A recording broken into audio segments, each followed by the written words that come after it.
Picture this: a 14-year-old boy lying in bed, screaming in a voice that doesn't sound like his own.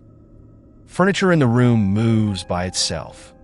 Scratch marks appear on his body out of nowhere, and no one can explain why. If this sounds like a scene from a horror movie, well, you're not wrong.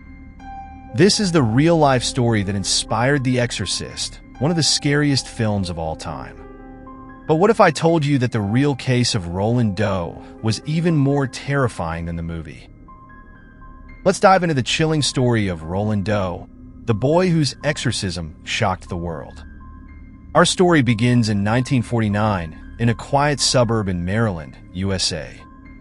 Roland Doe, not his real name, his identity has been kept secret, was an only child living a pretty normal life. He wasn't a troubled kid, and nothing seemed out of the ordinary until one day when things started to get weird. It all began with a Ouija board. Roland's aunt, who was interested in the occult, taught him how to use one. After she passed away, Roland tried to contact her spirit using the board. Soon after, strange things started happening around him.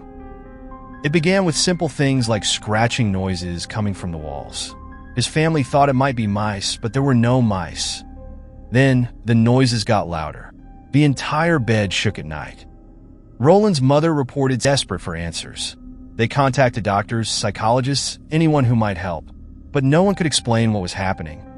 It wasn't just the scratching sounds or the moving objects. The activity seemed to follow Roland.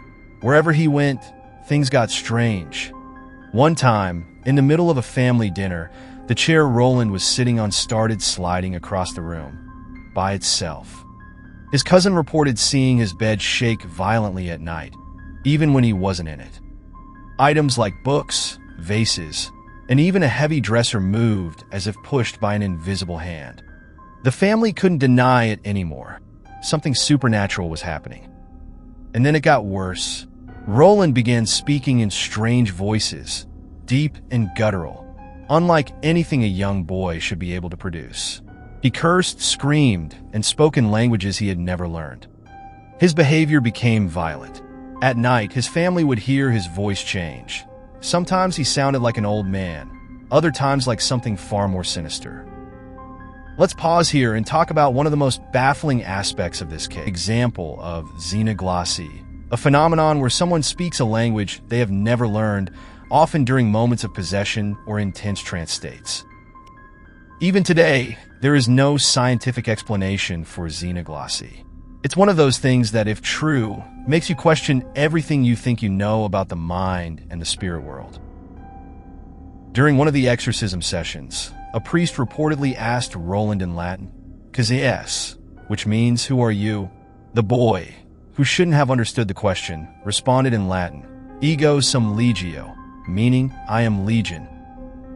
This response is a direct reference to the Bible, where a group of demons possessing a man called themselves Legion, for we are many. If this doesn't give you chills, I don't know what will.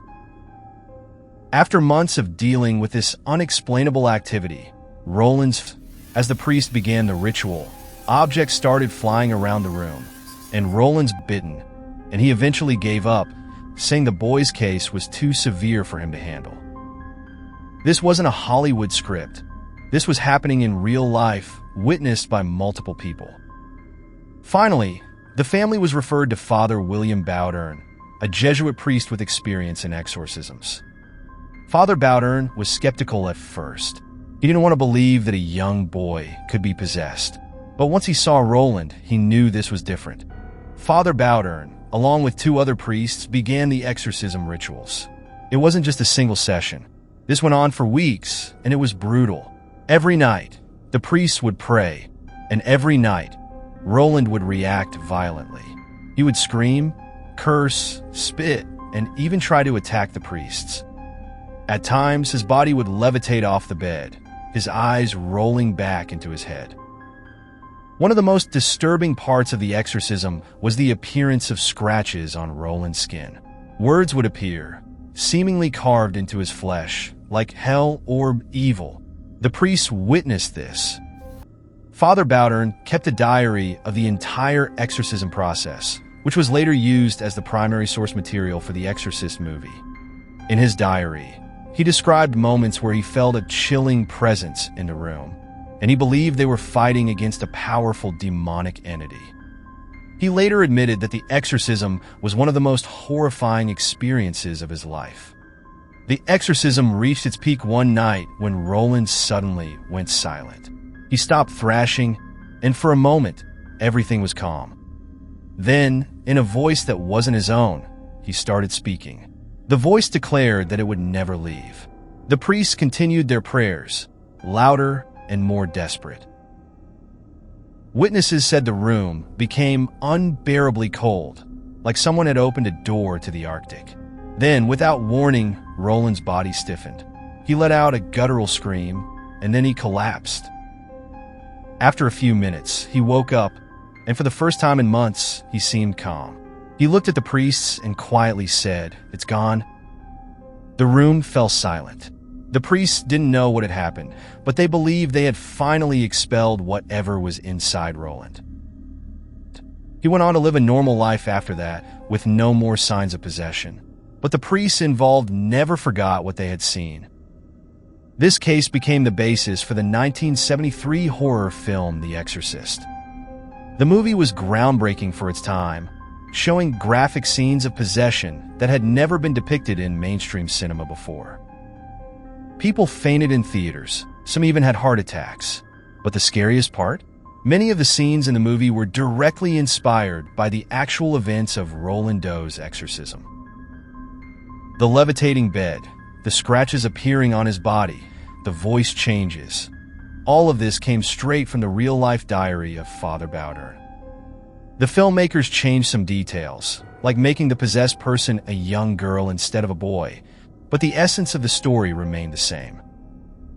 It's why The Exorcist is still considered one of the scariest movies ever made. Knowing that it's based on true events makes it even more unsettling. So, was Roland Doe really possessed? Or was this a case of psychological illness that spiraled out of control? Skeptics argue that the entire case could have been fabricated or exaggerated, pointing out that no one outside the family and the priests ever witnessed the most extreme events.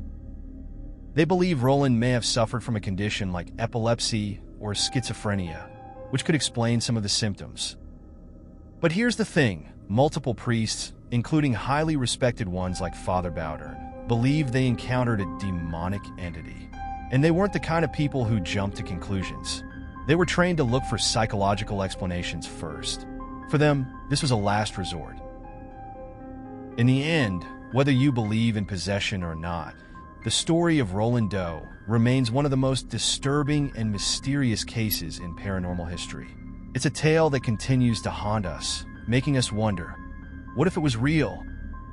So, the next time you watch The Exorcist, just remember, you're not just watching a horror movie.